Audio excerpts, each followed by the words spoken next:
Bima merupakan salah satu tokoh wayang yang memiliki banyak julukan nama. Di antaranya adalah Werkudara, Bima Bungkus, dan Bima Seno. Bima merupakan salah satu tokoh dari Pandawa V, yaitu Brotoseno. Dalam kisah pendadaran Soko Limo, Pandawa dan Kurawa dikisahkan menjadi murid dari Resi Durna. Selama menjadi murid, mereka diajarkan banyak ilmu, yaitu teknik perang, kanuragan, dan kesaktian. Dalam kisah yang terkenal lainnya adalah dalam kisah yang berjudul Babat Wanawarta. Dalam kisah ini diceritakan bahwa Brotoseno membabat alas untuk kemudian dijadikan negara, yang kita kenal sebagai Ngamarta. Ketika lahir, Bima membuat seluruh kerajaan Astina sangat berduka. Putra Prabu Pandu dan Dewi Kunti ini lahir dalam keadaan terbungkus. Itulah yang mendasari bayi tersebut bernama Bima Bungkus. Hingga siapapun orangnya tidak ada yang mampu untuk memecahkannya. Hingga akhirnya ada wangsit dari Dewata yang mengharuskan bayi bungkus tersebut dibuang di hutan Krendawahono. Selama 8 tahun bungkus tersebut tidak pecah-pecah dan mulai berguling ke sana kemari, sehingga hutan yang tadinya rimbun menjadi rata dengan tanah. Penghuni hutan termasuk para makhluk halus mulai terganggu. Dewi Durga, ratu dari semua makhluk halus, melapor pada Batara Guru. Lalu raja para dewa itu memerintahkan Dewi Durga dan gajah tunggangan Dewa Indra untuk turun memecahkan bungkus bayi tersebut. Sebelum dipecahkan, Dewi Durga masuk ke dalam bungkus dan memberi sang bayi pakaian berupa kain poleng pintu waji, gelang candra kirana, kalung naga banda, bubuk jarot asam, dan sumbing surengpati. Ketika itu, Batara Guru mengundang Gajah Seno yang merupakan putra dari Batara yang memiliki wujud seekor gajah untuk memecah bungkusnya. Karena itu jugalah Bima memiliki nama sebutan Bima Seno. Gajah Seno memecahkan bungkus sampai menabrak, menginjak, serta menusuk dengan kedua kakinya.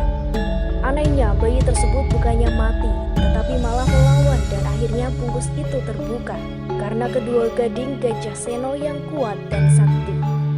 Setelah keluar dari bungkusnya, Bima lalu menangkap kedua gading itu dan dengan sekuat tenaga mematahkannya. Namun ajaib, kedua gading itu lalu menyatu di jempol tangan yang membentuk kuku yang panjang dan runcing. Sementara Gajah Seno langsung mati dan semuanya menyatu dalam tubuh Bima. Sirnanya Gajah Seno menyebabkan seluruh roh dan kekuatannya merasuk ke dalam badan si bayi bungkus. Lalu datanglah seseorang yang bernama Batara Narada. Bayi bungkus menanyakan siapakah dirinya. Batara Narada menjawab bahwa ia adalah seorang putra nomor 2 dari Raja Dimarta Prabu Pandu Dewatara dan Dewi Kunti. Ia lahir dalam keadaan terbungkus dan dengan kehendak dari Dewata kelak akan menjadi kesatria utama dan memberinya nama Brotoseno. Di usia remaja, Bima dan saudara-saudaranya diajarkan dan dididik oleh Durna dalam bidang militer. Namun ketika Bima berlatih senjata, ia lebih tertarik untuk mendalami dan menguasai ilmu gada, seperti Duryodana. Bima dan Duryodana menjadi seorang murid dari guru yang bernama Baladewa yang merupakan saudara Kresna yang sangat mahir dalam senjata gada. Namun dibandingkan Bima, Baladewa lebih menyayangi Duryodana. Itu pula yang menjadikan Duryodana setia pada gurunya. Akan tetapi karena kesetiaannya pada Kurawa, Duryodana selalu ingin menyingkirkan Pandawa. Karena menurut mereka Pandawa hanya menjadi penghalang untuk menguasai kerajaan Astina. Kurawa menganggap kekuatan Pandawa terletak pada Bima karena ia yang terkuat di antara kelimanya. Dalam dunia perwayangan, tokoh Brotoseno atau Bima dikenal mempunyai karakter yang kuat, gagah berani, teguh pendirian, patuh, jujur, dan bijaksana. Ia juga dikenal sebagai tokoh wayang yang tidak pernah berbicara halus dan menggunakan kromo inggil ketika berbicara. Bima juga memiliki watak yang sangat suka berguru. Namun setiap ia berguru kepada seseorang tidak pernah memperlihatkan kepandaiannya. Jika dalam bahasa Jawa dikatakan bahwa pinter daleh buri, bodoh daleh ngarep, yang artinya berpura-pura menjadi seorang yang bodoh atau tidak tahu apa-apa tentang keilmuan yang akan ia pelajari. Tujuan daripada itu adalah agar ilmu yang dipelajari mudah diserap dan dipahami. Dalam kisah pewayangan, tokoh Bima digambarkan sebagai figur yang biarawa, yang berarti memiliki perawakan yang atletis, berotot, tinggi, dan besar. Tubuhnya digambarkan memiliki bentuk yang sempurna layaknya seorang petarung, dan ketika berjalan penuh wibawa seperti seekor singa. Dadanya bidang dan memiliki perut kecil seperti serigala. Itulah yang menyebabkan tokoh ini juga diberi nama Werkudara, yang memiliki arti perut serigala. Saat masih kanak-kanak, Bima dikenal sebagai seorang anak yang dianugerahi kekuatan yang tidak ada tandingannya di antara sebayanya. Karena masih kanak-kanak, kekuatannya digunakan untuk melakukan hal jahil kepada para sepupunya, yaitu Kurawa. Duryudono yang merupakan salah satu dari Kurawa sangat kesal dengan tingkah Bima yang menjahilinya. Itulah yang menyebabkan Duryudono benci terhadap Bima. Kebenciannya pun semakin menjadi-jadi seiring berjalannya waktu, hingga akhirnya muncullah dalam pikiran Duryudono untuk membunuh Bima. Pada suatu ketika, para Kurawa beserta Pandawa pergi menghirup udara segar ke daerah Sungai Gangga. Ketika itu Duryudono memberikan makanan dan minuman kepada Bima. Makanan dan minuman tersebut ternyata sudah dicampur dengan racun.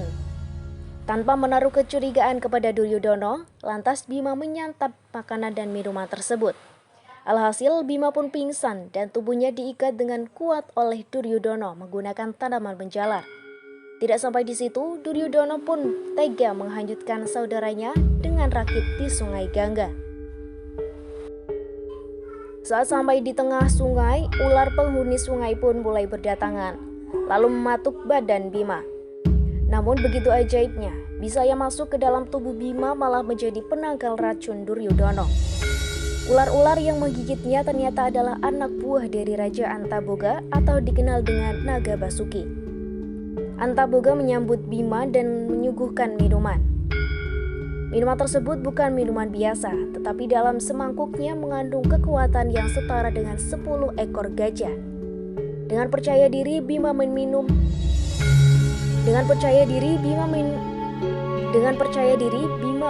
7 mangkuk yang menjadikan tubuhnya memiliki kekuatan sehingga sangat kuat setara dengan kekuatan 70 ekor gajah.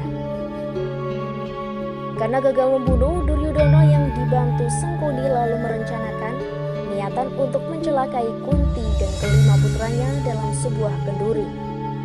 Dalam sebuah pesta, Kunti dan para Pandawa disuguhi makanan dan minuman yang memabukkan. Pada saat itu, Kunti dan kelima putranya tertidur.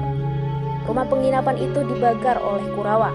Akan tetapi Bima yang tetap terjaga berhasil menyelamatkan diri dengan membawa ibu beserta keempat saudaranya melewati terowongan yang sudah disiapkan oleh seorang abdi Widura. Bima membawa saudara-saudaranya sekaligus dengan kekuatannya yang dahsyat.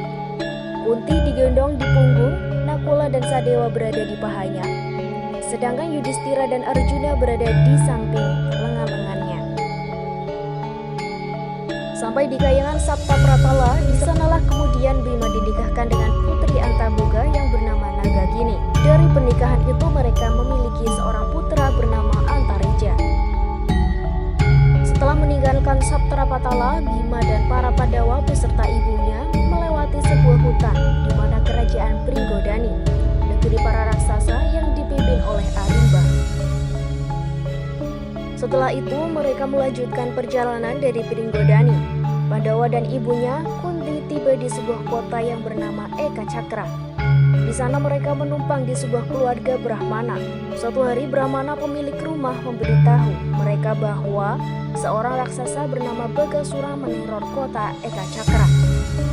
Atas permohonan penduduk, raksasa tersebut berhenti mengganggu kota. Namun sebaliknya, seluruh penduduk kota diharuskan untuk mempersembahkan makanan yang enak serta seorang manusia setiap minggunya. Jadi keluarga Brahmana yang mendapatkan giliran untuk mempersembahkan salah seorang keluarganya.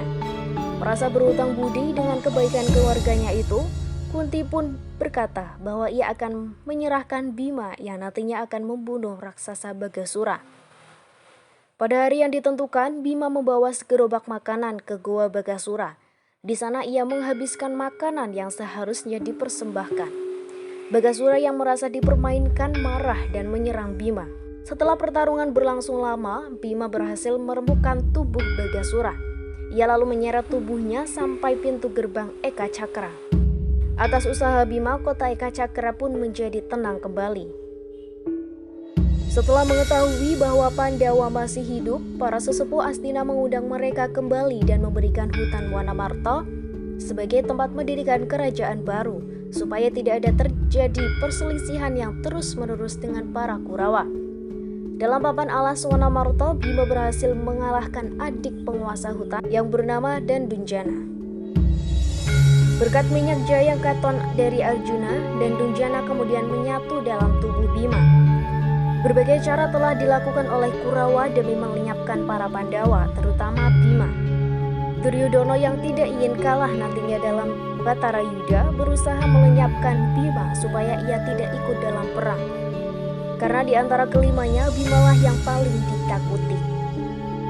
Kali ini Duryudono memanfaatkan Resi Drona yang merupakan guru para Pandawa dan Kurawa itu, lalu memberikan petunjuk kepada Bima bahwa jika ia telah menemukan air suci kehidupan bernama Tirta Perwitasari, maka ia akan mencapai kesempurnaan. Air itu berada di hutan Gunung Candramuka. Perintah ini sesungguhnya hanyalah siasat untuk melenyapkan Bima supaya tidak ikut turut berperang dalam Batara Yuda yang kala itu sedang dipersiapkan. Bima yang memiliki jiwa seorang murid yang patuh tanpa bertanya, Bima langsung menjalankan perintah sang guru. Ia lalu berangkat menuju tempat yang sudah ditentukan oleh Durna. Air yang dicari Bima ternyata tidak ada. Bima lalu mengobrak-abrik gua di sekitarnya sehingga membuat terkejut dua raksasa yang tinggal di sana, yaitu Rukmuka dan Rukmukala. Kemudian terjadi pertarungan antara mereka dan membuat dua raksasa itu kalah. Mereka dibanting dan ditendang sehingga menjadi hancur lebur. Walaupun begitu, tetap tidak bisa menemukan air kehidupan. Sampai akhirnya ia pasrah dan bersandar pada sebuah pohon. Tak lama kemudian Bima mendengar suara yang tak berwujud, bahwa ia sedang mencari sesuatu yang tidak ada di sana. Ternyata suara itu berasal dari Dewa Indra dan Dewa Bayu yang kemudian memberitahukannya bahwa dua raksasa yang dibunuhnya ternyata memang sedang dihukum oleh Batara Guru. Mereka menyarankan supaya Bima kembali ke Resi Drona. Ketika menemui Resi Drona, bukannya mengakui kesalahan, sang guru malah berdalih bahwa ia hanya untuk menguji Bima. Ia lalu mengatakan bahwa Tirta Perwirasari sebenarnya berada di dasar samudra. Bima pun segera menuju ke samudra demi mendapatkan air kehidupan itu. Sebelum pergi, semua kerabat Bima mencegah dan mengingatkannya bahwa semua itu hanyalah jebakan. Namun Bima tetap teguh dan nekat pergi demi melaksanakan perintah sang guru. Dengan Anji Jala Sekar yang ia peroleh dari Dewa Bayu, Bima memasuki dasar samudra dengan menyibak air laut. Bahkan ia sanggup bernafas di dalam air. Ketika sampai di dasar samudra, seekor naga besar pemangsa ikan dengan wajah liar dan ganas serta memiliki bisa yang sangat mematikan datang menyerang Bima. Naga itu melilit tubuh Bima hingga hanya tersisa lehernya saja. Ia menyeburkan bisa dari taringnya yang tajam bercahaya. Bima yang kebingungan merasa ia pasti akan mati. Tetapi ketika sampai pada puncak kelelahan karena tidak kuasa menahan kekuatan sang naga, Bima langsung teringat pada kuku Pancanaka dan segera ia menikamkan kukunya dan menancapkan di badan sang naga. Dengan sisa tenaga, Bima merobek tubuh naga itu hingga tewas. Setelah itu Bima bertemu dengan seorang dewa kerdil bernama Dewa Ruci yang wajahnya menyerupai dirinya. Besar dari Dewa Ruci tidak lebih dari telapak tangan Bima. Sang dewa kemudian menyuruh Bima untuk memasuki telinga kirinya. Sebuah hal yang mustahil, namun dengan sebuah keajaiban Bima berhasil masuk ke telinga sang dewa dan di dalamnya ia mendapati dunia yang sangat luas. Dewa Ruci lalu mengatakan bahwa air kehidupan itu tidak pernah ada. Percuma jika ia mencarinya di segala penjuru dunia, sebab air kehidupan sebenarnya adalah pada diri manusia itu sendiri. Bima memahami semua wejangan dari Dewa Ruci yang sebenarnya adalah ungkapan terhadap dirinya sendiri yang muncul dan memberikan pengajaran kepadanya, karena ia telah mematuhi seluruh perintah gurunya, Drona, dengan sepenuh hati. Setelah mendengar pernyataan Dewa Roci, hatinya terang benderang, menerima dengan suka hati dalam hati, mengharap mendapatkan anugerah sesungguhnya.